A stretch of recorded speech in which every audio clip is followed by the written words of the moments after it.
Thanks for thanks for having me here. I was just looking at this picture and I thought, oh my gosh, how fortunate that I happened to use this picture after the talk from ODFW, this nice backdrop of Beaver Dam Meadow. Thought that was good timing. Anyway, so today I'm just going to talk a little bit about the Malheur National Forest priorities as we see them right now, how we got to those priorities, and then hopefully how we're going to start ticking away at getting that project work done. I'll give you a hint. We're really hoping to lean heavily on partnerships because our capacity, like many others, is somewhat limited these days, but we have a lot of potential funds coming our way. So I'll get started. Of course, my screen won't. There we go. Okay, so I just want to step back for just a brief moment and just say that our strategy really has been developed or was a step down from a regional approach. Historically, I think, or many years ago, 15, 20 years ago, we used to approach restoration sort of with a shotgun approach, very opportunistic, and we weren't seeing necessarily the improvements that we wanted to see. Our objectives weren't necessarily being met for fish habitat or aquatic habitat. The uplift just wasn't there when we were spread so widely across the landscape. So we changed that approach and started to look at more of a focused effort where we're going to put sort of all our eggs, I guess, in maybe one basket, and hopefully to get some bigger uplifts, some bigger changes seen at that level. So I just this one, I wanted to show that the region actually went through a prioritization process, and the John Day Basin is one of the high priority river basins for the region. And then I'll discuss our national WCF effort in just a minute, but it was just another approach that we were standardizing how we were going to rate and then standardize how we looked at watershed health, and then use those ratings to help us prioritize at the sub-watershed level where we wanted to do that work. And then again, that was going to be our priority, and we would put most of our efforts in what we call a priority watershed that was chosen through the WCF effort. More recently, our region also wanted to focus our efforts when it came to passage. And they did some modeling looking at which barriers would have the biggest bang for our buck if we address them. Sort of similar to what Steph and Ian were talking about. You know, we want to make sure that we're going to be addressing barriers at places we're going to have the most impact.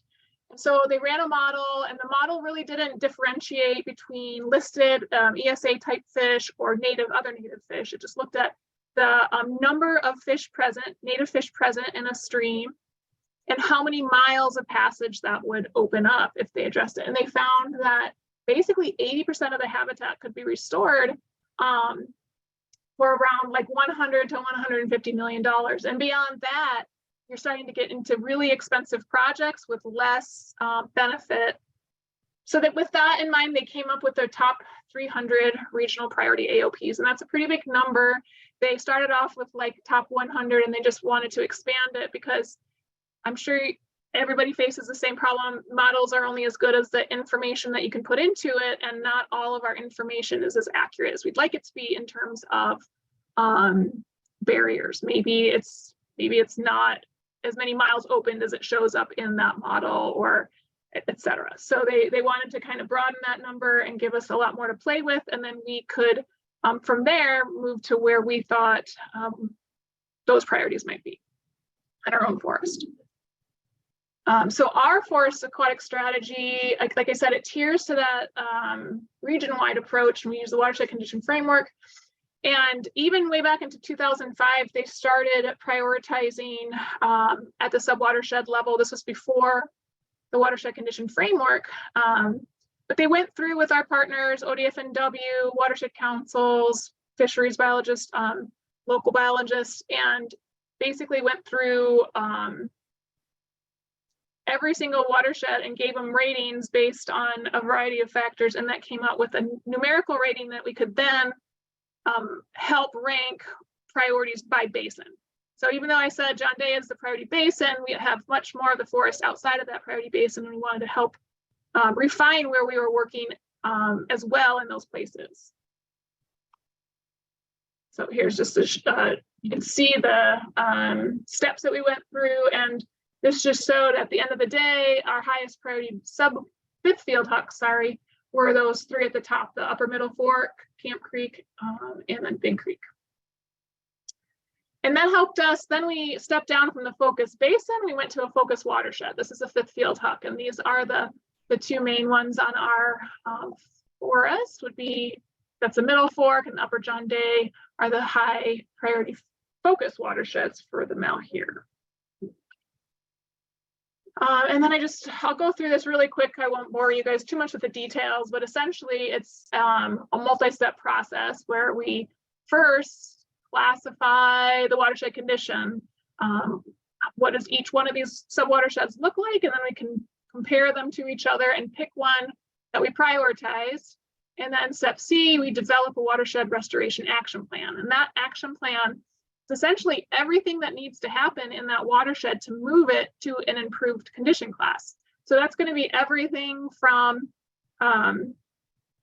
maybe it's barriers, maybe it's we need more large wood, maybe we have to decommission some roads, maybe it's, I don't know, anything out there, could be upland. We might have to do some stuff in the uplands as well. So it's basically an action plan for restoring that watershed from ridgetop to ridgetop.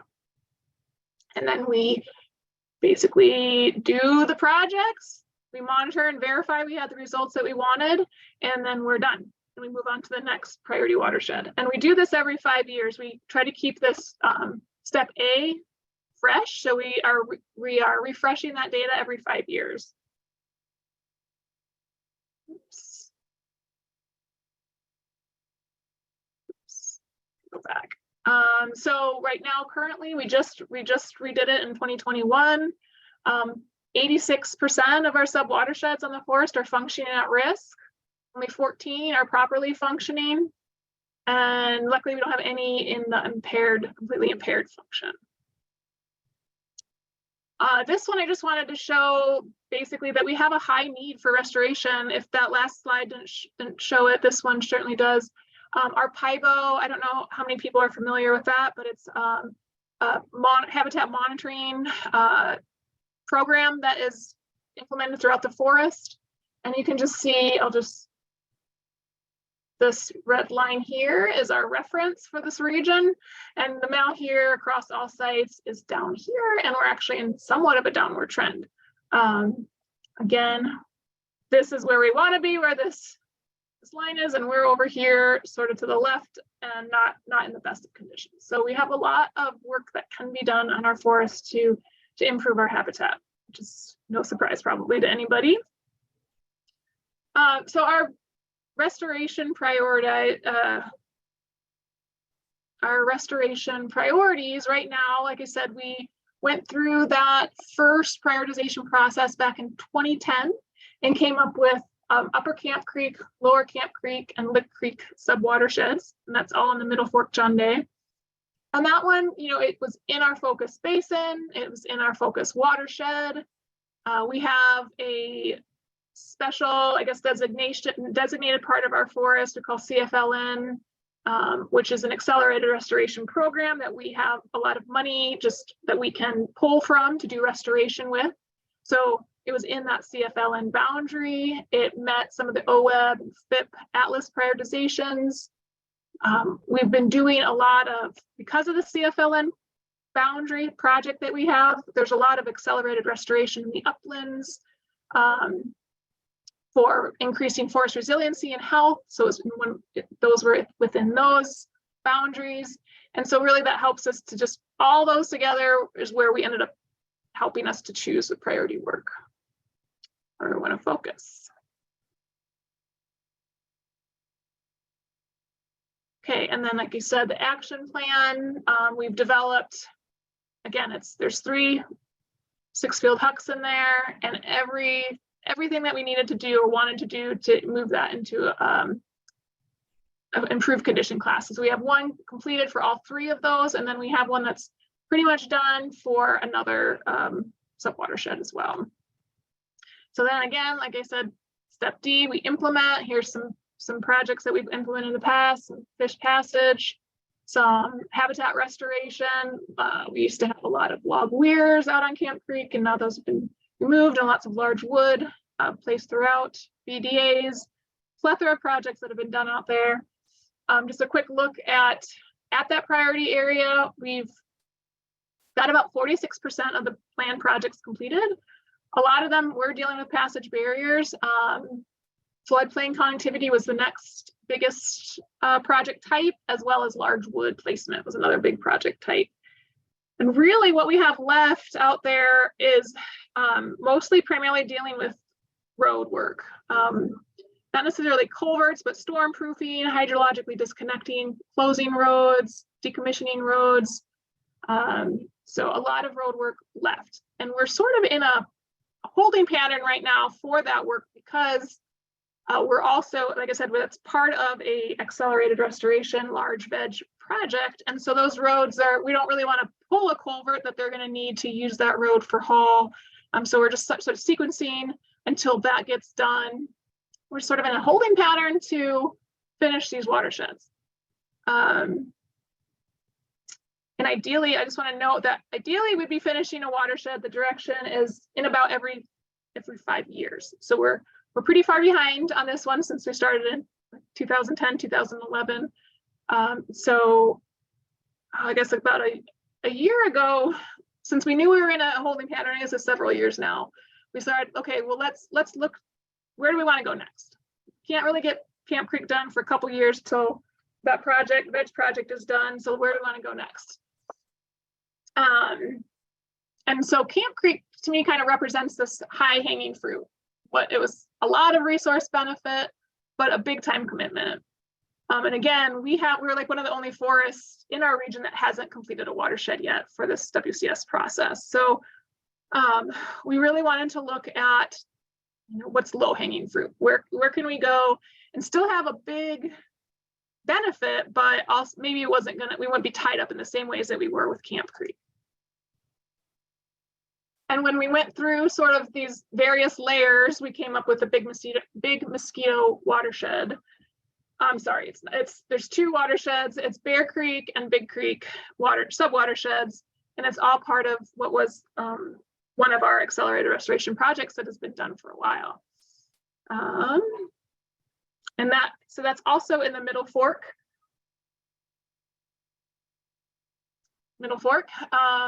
And this one, because it had CFLN dollars, because it was a high priority for other partners, we've been doing work all along in this watershed. The RAP had been completed many years ago, and we were just ticking off some of those essential projects as we went. And so really the only projects left were related to some road decommissioning and floodplain restoration on Deep Creek.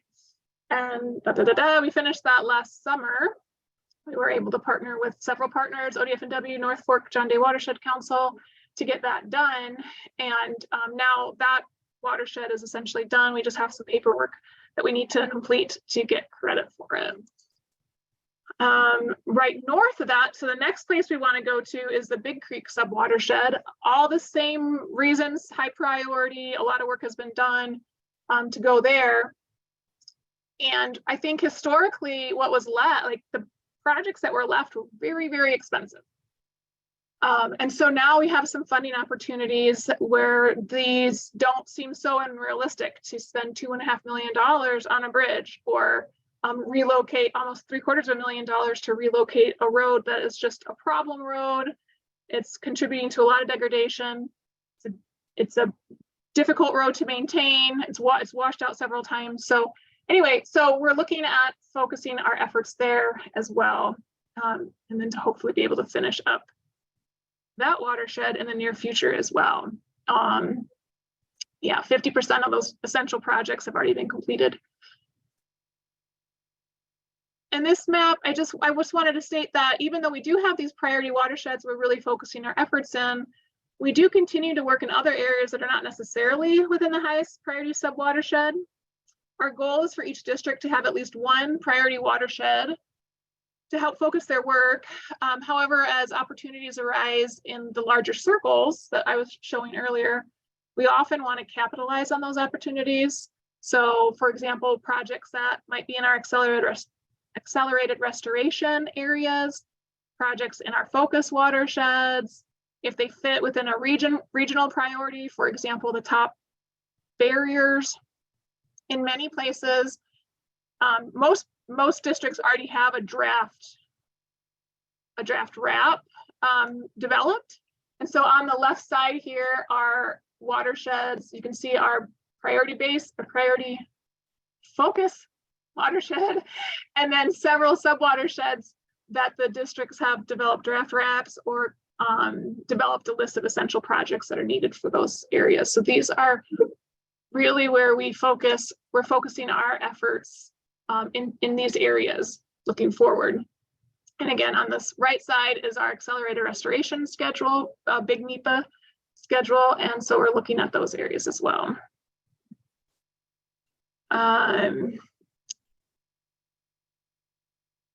So I just want to also note that because a lot of the work has been done, being continuously done in these areas, we're hoping that we can finish up these watersheds in the next 10 years or so. And right now with the infrastructure bill, many of the funding opportunities are really focused on infrastructure related projects. And so we're in the near future looking at those because the need is really high on our forest, and that opportunity for that kind of dollars to get put into our infrastructure is relatively rare. Again, here is a picture of the 2090 road. That's one of the essential projects for the Big Creek subwatershed that washed out in 2008. And it's a continuous problem. It's a continuous need for maintenance. So we really want to address moving that road. Again, these are some of the draft RAPs, like I just mentioned. All these are areas that we're looking to work in the near future. And these are some of the priority aquatic infrastructure projects that we've identified. It's not just AOPs, but it might be a bridge. We might need a bridge, major road relocations. Most of these are NEPA ready. And then we're also trying to tie in aquatic habitat projects with these as well. So it's not just a passage or road project. And so, for example, the couple of recent examples of what we've done, like in that realm, is Deep Creek. Last year we did decommission that road. We did a lot of large wood throughout it to help, increase floodplain connection. Before that, Tinker Creek, we partnered with ODF&W, and there was a large AOP that we worked on, but upstream of that, we did a lot of BDAs, other infrastructure removal that were partial barriers, I guess. Large wood placement throughout that floodplain, and then we were trying to strategically place the wood to help dissuade livestock from going in there. And if that doesn't work, then we're going to go back and fence it. So we're trying to look at these projects holistically and not just point a dot on the map on where we can and where it makes sense to do so. Not surprisingly, like the Mao here is one of the most eroded forests out there. So we do have quite a few of the region's top AOPs. Blue Mountain has 11, Prairie City has 1, and Emigrant Creek has 6. So we're looking at those as areas potentially to address as well. As we move forward, we're going to have to be planning very carefully, as well as working with our partners, contracted services, and other creative ways that we can work around our staffing limitations.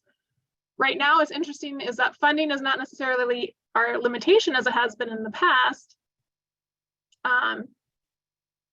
It's our capacity, our workforce capacity. So it's going to be imperative that we continue to have the strong support of our partners to help us moving forward with this work. We do have many options available right now to help streamline some of our aquatics work. And one of those is the Aquatics Restoration EA, which is a programmatic document, and which mirrors some of our programmatic ESA coverage and our Army Corps and DSL permit coverage, programmatic coverage. So really quick, I just wanted to go through our Aquatics EA so you guys can know what the kinds of projects we're really going to be focusing on. projects that fit within this programmatic aquatic EA. It's pretty inclusive. There's almost nothing you can't do under this EA except for commercial removal in RHCA or in riparian areas. And then decommissioning open roads. That's not something that's covered through this. However, we can relocate roads and we can decommission closed roads.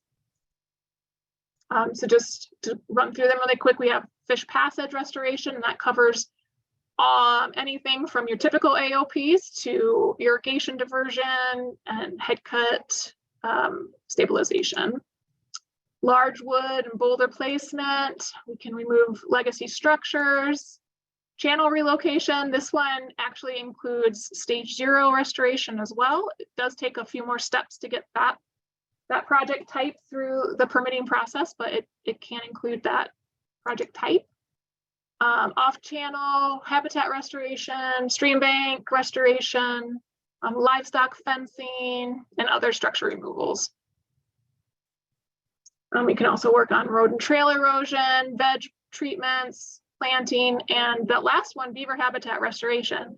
And I just want to highlight that because that will cover BDAs. And now I mentioned earlier in the chat that we do, it used to be that it took quite a little effort, I would say, I guess, to get our Army Corps and DSL permits, but now those are also covered programmatically as well through our new permits. Just for your knowledge, when you're working with us, we are trying to shift how we're doing our projects and not trying to get everything done in 1 year. So trying to break things up into reasonable timeframes. And it's probably going to be at least, I'm going to say at least, emphasize that at least part, 2 years before we can finish a project. A lot has to go into pre-project planning. Probably one of the biggest holdups is that third step here for clearances and weed, if we had to do any pre-weed treatments. And we really want to get that stuff done before we start looking for funds, just because we don't want to get the cart before the horse situation and put you guys as well, our partners, in a bad place by not being ready to implement once we get those dollars.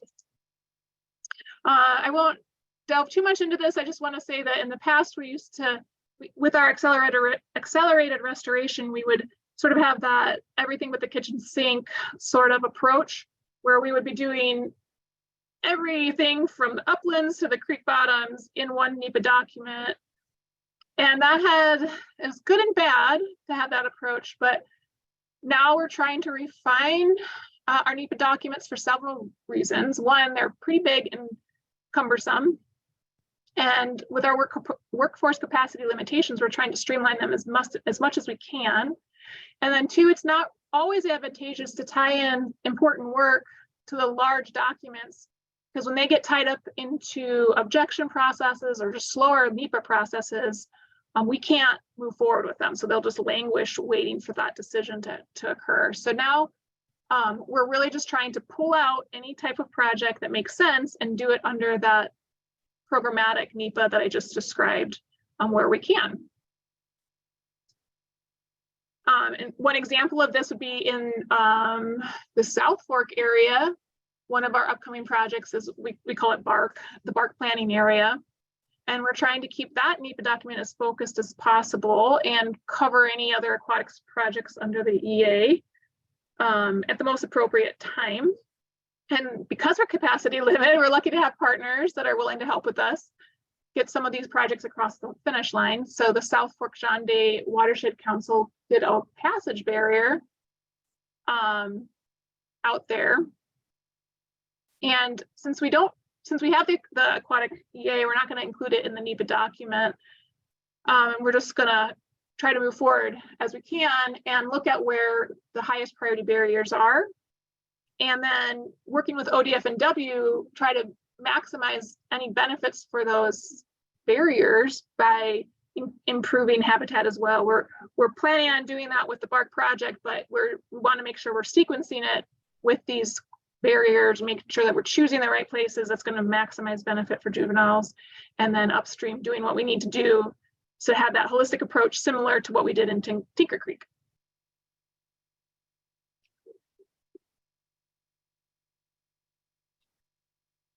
And again, I just wanted to end just to show again for you guys to see where these priority areas for our forests are. And I think it's really interesting to hear ODF&W's talk this morning and how we can start to incorporate that information on juvenile density and where we want to go into these RAPs so that we can make sure that we're incorporating the newest data and having that forward look to juvenile rearing capacity and habitat improvement that we can. So many of these RAPs do have that in mind. I don't want it to sound like they're not thinking about that, but it'll just be great to have that quantitative data, especially up here in the John Day Basin, where to help us prioritize where we're putting that work. A great example of that might be this one of AOP that we're working on with many replacement we're working on up here in the upper. This is the Weewanite Creek subwatershed, where we're going to be working with partners. This is the Phipps Meadow area. We're going to be placing AOPs with the bridge, but we're also expanding that and doing a lot of habitat work upstream on cross boundaries, Forest Service and private boundaries. So anyway, with that, I know I didn't get into too much of the specifics on the types of money that we're getting in. I don't know that it's really important just to this group, other than we're going to be looking to our partners to help us implement all these projects, and we're open. If you guys come to us with some ideas, we're open to discussing those and seeing, okay, this is our bottleneck. We know this will be our bottleneck, for example, clearances, and how can we maybe work together to get through those bottlenecks together. Great, thank you so much, Lindsay. That was, really helpful presentation. So thank you. I think just for time, we'll roll right into the NRCS funding discussion or funding talk from DelRae. If you want to go ahead and share your screen, DelRae, and then we'll open up to discussion, asking questions from Lindsay, DelRae, and Hannah, just all at the same time after we finish the funding talks. But yeah, if you have questions about Lindsay's talk, just go ahead and put them in the chat there too, and we'll get to them when we can. DelRae, are you able to share your screen, or maybe you're just talking? I'm working on it. Let me see here. Can you guys hear me okay? Yes. Okay. So I see now that I should have put together a formal presentation. No, I did no not worries. do that. That's okay. Yeah, no problem. Just whatever you've got, it's great. Very cash. Are you seeing my screen right now? Yes, we can see it. Okay. So I'm just gonna throw this up here. Okay. So I was asked to talk about, I guess I should introduce myself. I'm DelRae Ferguson. So normally I'm the district conservationist for the Gillum and Wheeler field office out of Condon. I'm currently on detail and I'm the acting basin resource conservationist for the John Day Umatilla Snake River Basin right now since about August, and that detail will end in March. So I was asked to talk about IRA, which is the Inflation Reduction Act. That is something that was signed in by President Biden back in August. And it's going to be a really large sums of money, basically coming through Farm Bill programs with a core practice climate smart list, essentially. So that it's going to be flagged as climate smart money. So right now on the screen, I threw up the climate smart activity list. I was also going to put this in the chat if I can figure out. I might not be able to do that right now that I'm screen sharing, but I will do that after the fact. So there's a lot that we don't know, if I'm just being completely honest. We're learning it as they roll it out. But anything that is on this list is going to be an eligible practice with IRA money. The ones that are flagged as yellow are on here, how did they word it? As provisional. So these practices associated enhancements and bundles are being added under the premise that they may provide benefits, but they need to quantify that. So they're leaving them on for this year. They may not stay on there forever, but this is how we were able to get forest stand improvement added to this list, which is huge. So, and then I will also point out brush management, you do not see it on this list, but it is an eligible practice as long as it's planned with like 645 upland wildlife habitat management. They are allowing some co-practices to be planned together. So I'll make sure that you guys all have a copy of this and you can look through that on your own time. But there is a focus on a lot of cropland practices, residue and tillage management, cover crop, mulching, field borders, those types of things. And then for range, we have range seeding. Like I said, juniper control will be available, and then forestry, this is the pre-commercial thinning, will be the main practice that you'll likely be seeing. So for like money wise, we these are the projections nationwide that NRCS will be getting funneled through each of these programs. So almost $8.5 billion over the next 4 years for EQIP, almost $5 billion for RCPP. That would be new proposals. 3.25 billion for CSP, and then there's some money going to easements and some other programs that likely won't be handled through local field offices. So a lot of money coming down the pipe. We just found out what our allocation for 23 is going to be. So for Oregon specifically, we are getting about 1% of the IRA money. So not a ton this year. That equated to about $2.5 million in Oregon, which was a lot less than we anticipated, actually. They put a lot more money into TA, I think, to try and help states figure out how we're going to ramp up over the next 4 years, rather than just throwing us a ton of FA this year. So that is going to be about $500,000 for the John Day Umatilla Basin this year. And so our plan right now is to just funnel that through an existing forestry pool, because it's not enough really to blast that we're having to sign up or anything like that. So that's kind of our strategy to get us through this year. But some numbers I wanted to put out. These are just projections, so keep that in mind. But we broke it up to our anticipated funding in Oregon over the next 4 years. So this is this year, that $2.5 million I mentioned. Like I said, that'll be about $500,000 for our basin. But as you can see in the following 3 years, we're going from 2.5 to 17.5, and then in 25, 30, and then 35 essentially by 2026.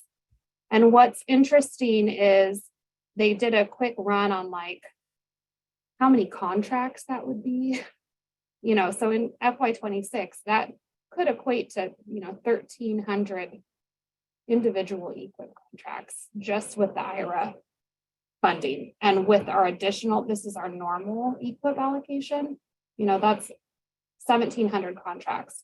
So we are really trying to figure out how we're going to handle that type of workload. That will be a significant increase for us.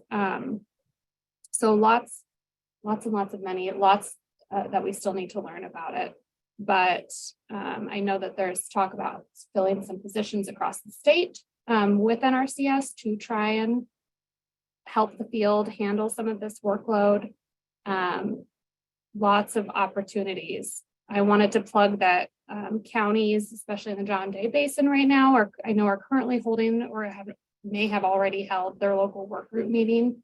And that's a great time to start talking with your local DC about future project ideas. And if, what you have in mind, if it's forestry centric, juniper centric, it's definitely something that could be maybe flagged as a specific funding pool to use up some of this IRA money in the future. So One thing I did want to mention that, we don't know how it's going to shake out yet, but so far, National is sticking with the Farm Bill payment limitation for EQIP. So an individual has $450,000 payment limit for EQIP, specifically for the lifespan of the Farm Bill. So, we're at the end of the 18 Farm Bill now. A lot of people are probably already getting close to that limit. If they want us to hit this number of 1,300 contracts, our big players who might actually be able to get some of this money spent for us may run into issues with that payment limit. So I know there's a lot of pressure for that needs to change, but it hasn't happened yet. So once we hit a new Farm Bill, then everyone will start fresh with a new payment limit, but that could be a limiting factor. Herb mentioned that you guys might be interested in, some new RCP proposals. Unfortunately, that's the part that I know the least about. I mean, according to this, they are adding a ton of money for RCPP. And I think that if it is a climate smart centric proposal, it's only going to rank well, but the deadlines for those are going to be in the fall. So if you have something that you're interested in putting together, definitely get with your DC sooner than later and start working on those proposals. I wanted to show this tool that I actually just learned about the other day. Let me see if I can.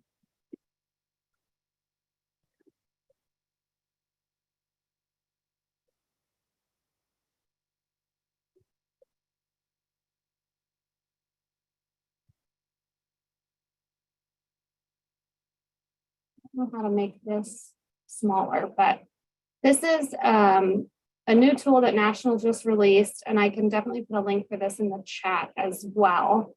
But they have this layer in here, the potential to address climate change by practice, which I thought was pretty interesting. So as you can see, I just said we're only getting 1% over here in Oregon. The Midwest is getting the majority of these funds, as you can tell, based off of these hotspots. I think this is what helped determine where some of that funding went. But you can go through here and select by practice a hotspot that they are saying if we implemented these types of practices in these areas that you would be able to help address this stuff. So I wanted to show like prescribed grazing. You see that more across Oregon than we did some of the cropland stuff. And then it doesn't look like they have the forestry on here. That maybe is because it's provisional still, but thought that was kind of a cool tool. So I'll make sure you guys have the link for that.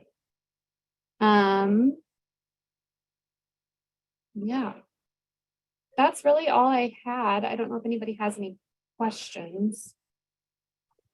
Great. Yeah, thank you so much, DelRae. That's really helpful.